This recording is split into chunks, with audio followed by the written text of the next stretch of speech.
17, versículo 2. Esta es la historia de la familia de Jacob. José, siendo de edad de 17 años, apacentaba las ovejas con sus hermanos, y el joven estaba con los hijos de Bila y con los hijos de Silpa, mujeres de su padre, e informaba José a su padre la mala fama de ellos. Del 6. Y él les dijo: oíd ahora este sueño que he soñado.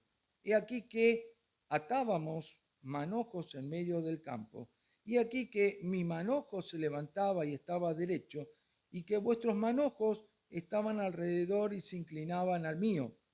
Y le respondieron sus hermanos: ¿reinarás tú sobre nosotros o señorearás sobre nosotros? Y le aborrecieron aún más a causa de sus sueños y de sus palabras. Soñó aún otro sueño y lo contó a sus hermanos diciendo: he aquí que he soñado otro sueño, he aquí que el sol y la luna y 11 estrellas se inclinaban a mí.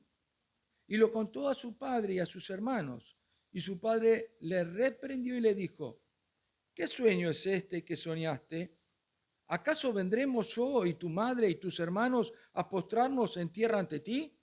Y sus hermanos le tenían envidia, mas su padre meditaba en esto. Después fueron sus hermanos a apacentar las ovejas de su padre en Siquén. Y dijo Israel a José: tus hermanos apacientan las ovejas en Siquem. Ve y te enviaré a ellos. Y él respondió: heme aquí. Del 18. Cuando ellos lo vieron de lejos, antes que llegara cerca de ellos, conspiraron contra él para matarle. Y dijeron el uno al otro: he aquí viene el soñador. Ahora pues, vení y matémosle y echémosle en una cisterna, y diremos: alguna mala bestia lo devoró, y veremos qué será de sus sueños. El 23.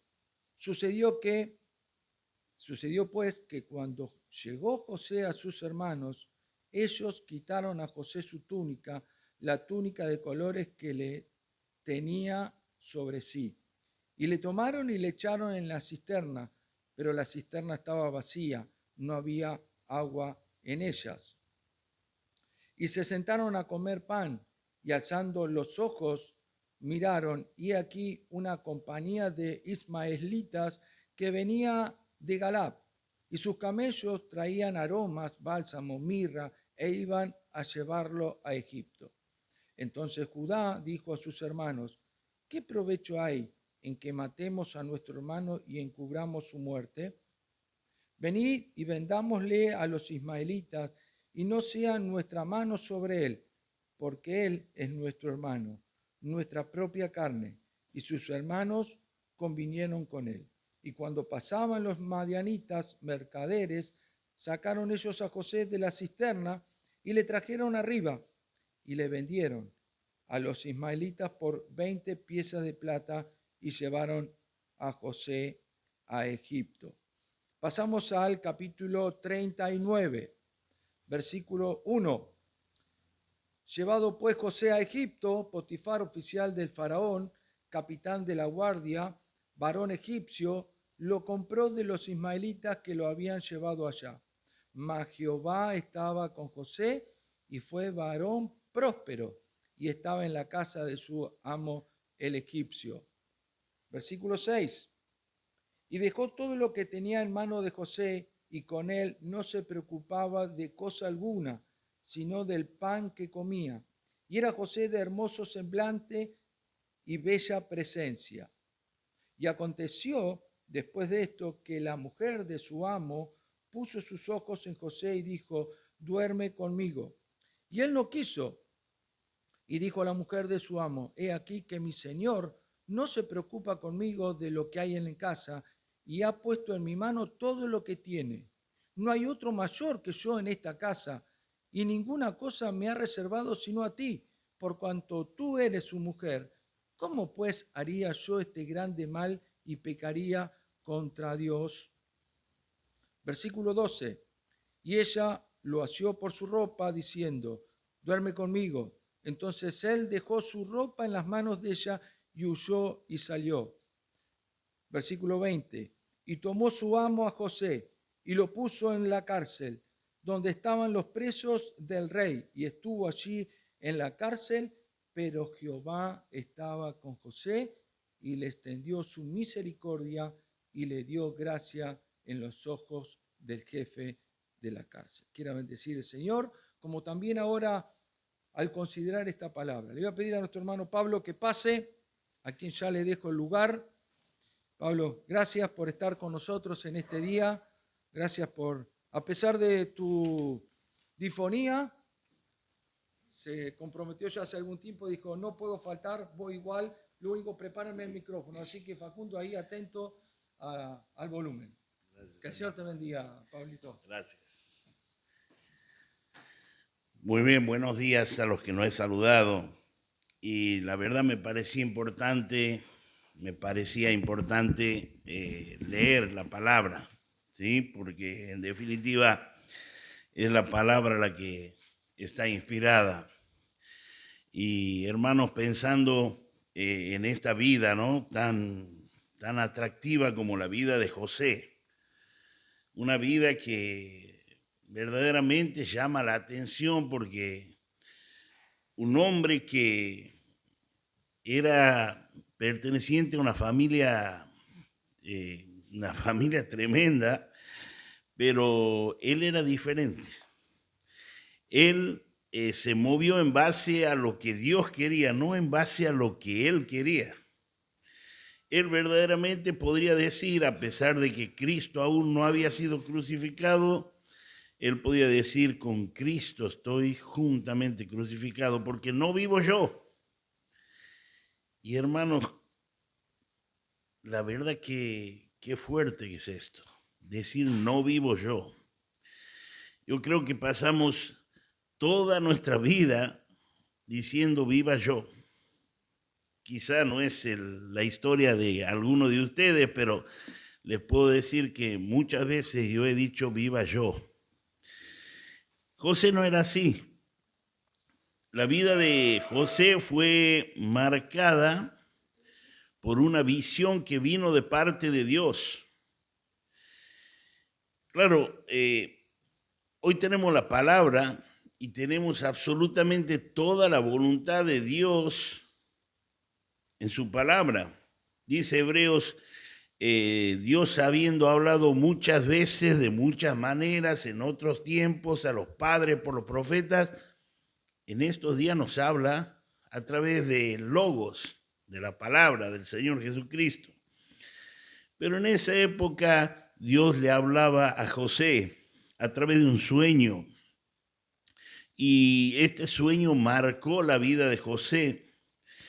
José no tuvo sueños de grandeza para su vida, sino José lo que tenía era la visión de una promesa que Dios le había hecho. Y en base a esto se movía. Su vida estaba asignada por lo que Dios había dicho. No era un proyecto terrenal lo que le movía. Su vida no se movía por un proyecto terrenal, sino por un propósito celestial. Y me gustó esa frase. José signó su vida no por un propósito terrenal, sino por un proyecto celestial. Y la verdad me habló mucho esta frase, y yo quiero, hermanos, que veamos la vida de José. Si pudiéramos hacerle una entrevista a José,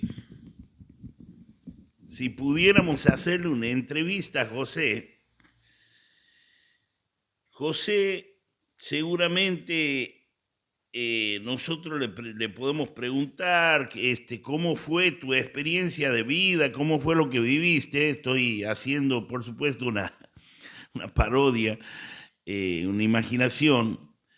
Y José nos diría, miren, Dios es más grande que los errores de tu familia. Dios es más grande que esto. Si nosotros le preguntaríamos a José sobre su vida, él nos diría, saben, aunque el fallo que me acusaba a mí era injusto, Dios es más grande que eso. ¿Cuántas veces en este mundo sufrimos injusticia, no? José dice, ¿sabes qué? Dios es más grande que eso. Si nosotros le preguntaríamos a José por su vida, él te diría, mira, aunque las personas se olviden de vos, Dios no. Dios es más grande que eso. Y hermanos, esta es una vida sin nada por el pecado. Esta es una vida que es manejada por Satanás. Entonces el mundo no puede andar como corresponde y el mundo anda mal, porque está manejado por Satanás y sus seguidores, que es gente impía. Yo me olvidé mi botellita de agua. Te pido por favor, Marcelo. Gracias y disculpen. Necesito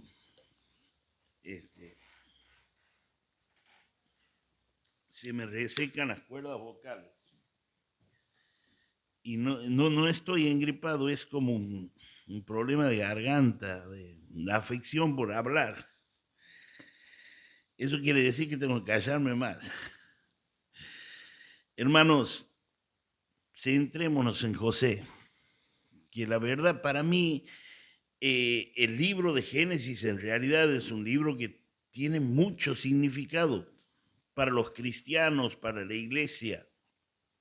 El libro de Génesis es un libro admirable, como todos los libros de la Biblia, ¿no? Cada uno en su momento, pero José tiene tanta tipificación con el Señor Jesucristo, su vida, que habría que tratarlo en varios momentos a la vida de José, pero yo quería sacar una enseñanza en esta mañana, ¿sí? José decía, Dios es más grande de lo que estás viviendo. Porque José pasó por muchas cosas. Mire, su familia era deprimente. Tenía un tío que estaba peleado con su familia porque su padre le había traicionado. Y si en ese momento su tío lo encontraba, su padre iba a morir porque lo iba a asesinar su tío. Así estaban las cosas. Su madre era idólatra, ¿sí? Cuando vino trajo todos los ídolos que tenía su padre cuando se vino a la tierra prometida a vivir. También engañó a Isaac, Raquel, su madre. También cuando vemos a su padre, que era Jacob, ya de entrada Jacob ya quería ganar ventaja, se colgó del pie de su hermano al salir, como quien yo también quiero estar, yo también quiero pertenecer. Después tenía hijos varones, tenía también hijas mujeres. Uno de sus hijos varones cometió un acto inmoral tremendo y él no lo paró. Esa es la historia de lo que hizo Rubén. Su hija Dina fue abusada y él no hizo nada. Sus hermanos sus hijos que eran violentos, hermanos de Dina, tomaron acción en este acto y eran violentos. Él tenía favoritismo entre sus hijos. Y miren, esto es tremendo. Ningún hijo puede ser favorito. ¿Y cuántas veces escuchamos, este es mi hijo favorito? Hermanos, somos papás, somos mamás, somos abuelos. No puede haber un hijo favorito porque genera mucho daño en las demás personas. Y esta es la historia de Raquel, esta es la historia de Jacob. También cuando nosotros pensamos en la vida del padre de José, él engañó al abuelo de José, engañó a Isaac, Jacob. y con un cabrito. Y también con el tiempo los hijos a Jacob lo engañaron con un cabrito también al mentirle acerca de José. Una historia que verdaderamente, si él tiene que pensar en su familia, era trágica la historia de su familia, era difícil. Jacob tenía 4 esposas.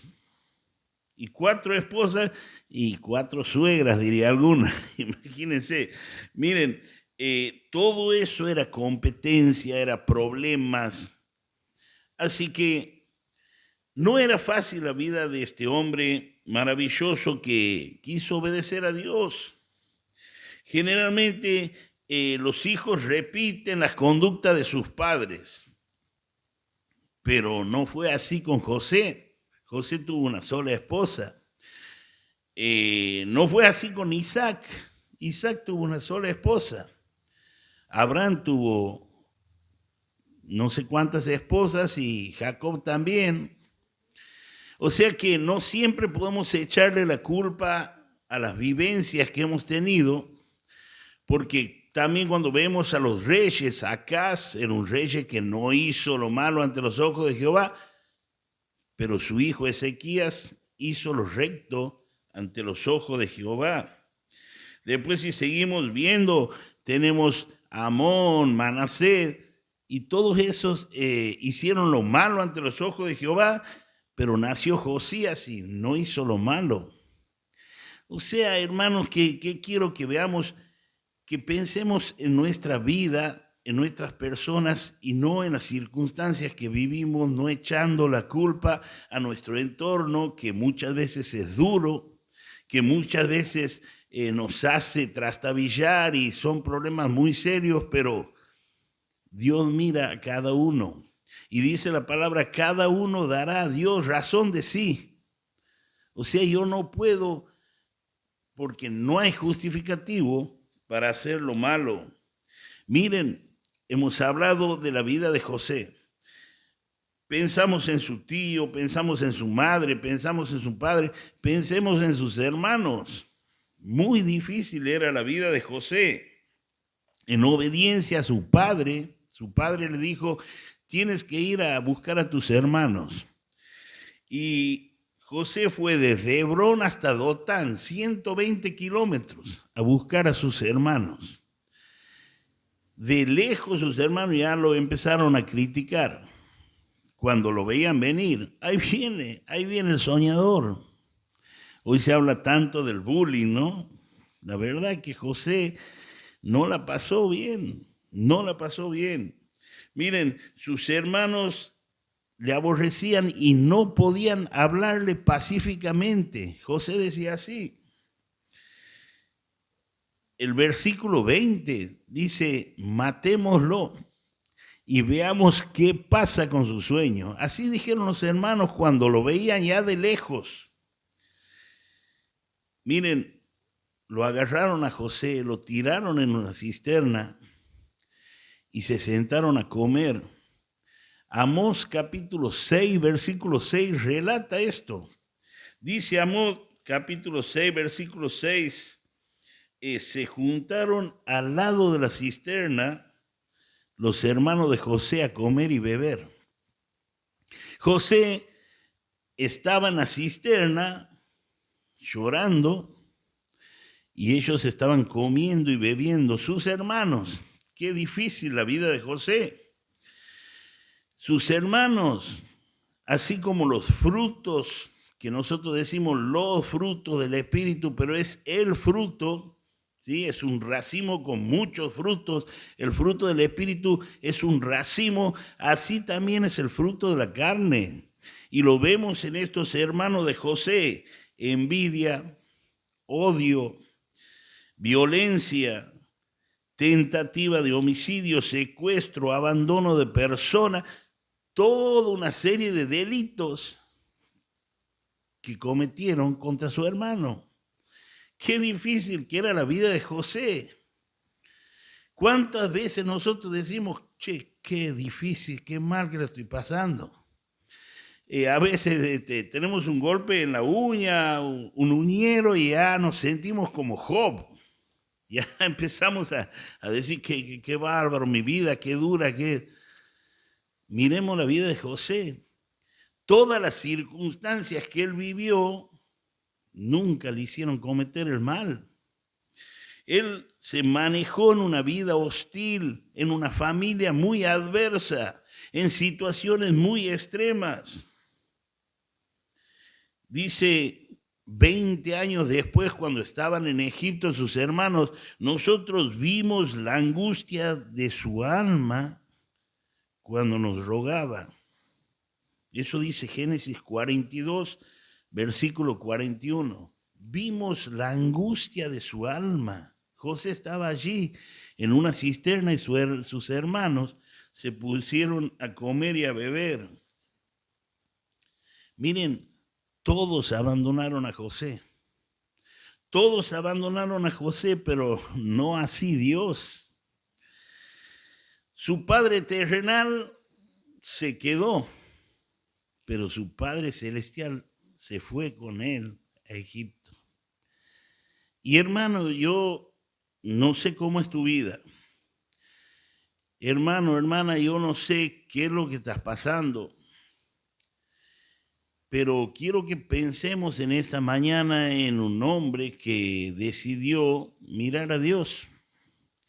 Más allá de la circunstancia que le tocaba vivir, más allá de lo duro que era su vida, él tenía como principal objetivo que Dios cumpla su propósito en su vida. Y no es fácil. Y no te puedo decir, deja todo de lado lo que te está pasando, porque no es fácil, pero sí te puedo decir que Dios es más grande que tu problema. Que Dios está por arriba de la tempestad.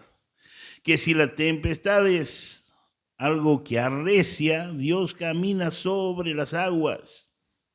Está más allá. Y Dios no te va a defraudar. Todos te van a dejar, pero Él no te va a dejar. Es una promesa de su palabra. Y qué bueno que lo podamos creer. Miren, José nos enseña que el propósito de Dios no se cumple en nuestra vida. Cuando el propósito de Dios no se cumple en nuestra vida, no es culpa de las personas que me rodean.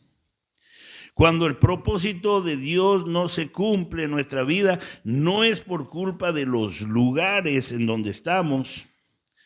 José nos enseña que los propósitos de Dios cuando no se cumplen no es por culpa de las circunstancias que vivimos. O sea, nada es causal de que no se cumpla en mi vida los propósitos de Dios. Si nosotros echamos la culpa de que el propósito de Dios en mi vida no se cumple por mis compañeros de trabajo, estoy diciendo algo que no es así. Si yo estoy echando la culpa a que los propósitos de Dios no se cumplen en mi vida por mi cónyuge, no es así. Si yo estoy echando la culpa de que los propósitos de Dios no se cumplen en mi vida por mis familiares, por mis hermanos de la iglesia, no es así. No es así porque el propósito que Dios tiene para mi vida es un propósito que debe ser lo que me mueva, lo que haga que yo siga hacia adelante sin mirar atrás.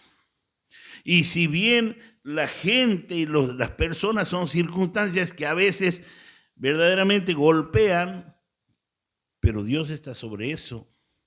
Y yo tengo que poner la visión ahí, no en las personas. Dios me va a pedir cuentas a mí. No le va a pedir cuentas a mi hermano de lo que yo hice. Miren, yo no puedo echarle la culpa a los lugares a donde yo estoy por los cuales no se cumple el propósito de Dios en mi vida. Conozco un hermano que vivía en un lugar en el campo, en un pueblo donde no había iglesia, y él empezó a hacer una iglesia siendo una sola persona en esa población. Y hoy hay un testimonio.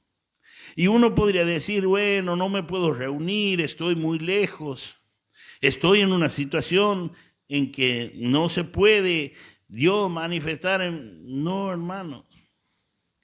No hay nada que me diga a mí, no puedes cumplir el propósito de Dios por culpa de una persona, por culpa de un lugar, tampoco por culpa de las circunstancias. Miren, hay situaciones adversas.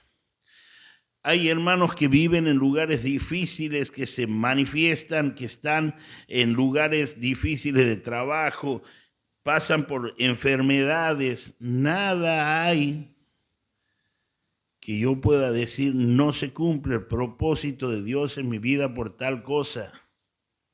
Hay una hermana que la escucho en la radio cristiana que se llama Johnny Egri Sontara. Y de verdad, esta hermana está en una silla de rueda y solamente funciona su cabeza. Pero es una fiel ministra de Dios. Y a través de su vida, con su vida, da gloria a Dios. No hay cosa más difícil que te falte la salud.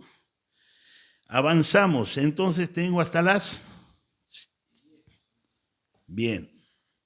Hermanos, Dios no cumple su propósito en nosotros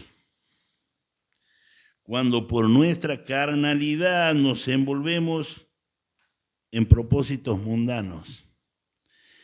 Anoté esta frase que la leí en un libro porque es una fiel realidad de lo que muchas veces ha pasado en mi vida. Yo he tenido que hablar de Dios si no he hablado, yo he tenido que dar testimonio de Dios si no lo hice. Y hermanos, no le puedo echar la culpa a nada más que mi carnalidad. No fue así la vida de José. Cuando tuvo la oferta de pecado, José no pensó en él. Lo digo de nuevo, hermanos, cuando José tuvo la oferta de pecado, no pensó en él, sino pensó en Dios. Ahí está la diferencia. Ahí está la diferencia. Ese hermoso himno que dice, tentado, no cedas. No cedas. Dios es más importante que eso. Dios es mejor que eso. Eso nos enseña la vida de este superhombre de Dios. Tipifica a Cristo en muchas cosas. Y qué bueno es pensar, ¿no?, que nosotros sacrificamos en un altar. ¿Y cómo es esto? No, ya los altares no existen, pero cada día estamos haciendo un sacrificio. Y qué bueno que nosotros hagamos sacrificios de alabanza, como dice la palabra, que nuestra vida sea un sacrificio espiritual, que con nuestra vida glorifiquemos a nuestro Dios, que no seamos siempre pensar en nosotros. Qué bueno, hermano, si puedes tener una carrera profesional.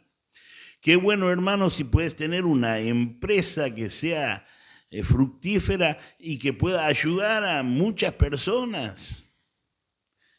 Pero si todo es para tu bienestar, si piensas la vida como un proyecto carnal, vas a salir estafado. Te vas a sentir amargado. Vas a decir, no tengo en esta vida contentamiento.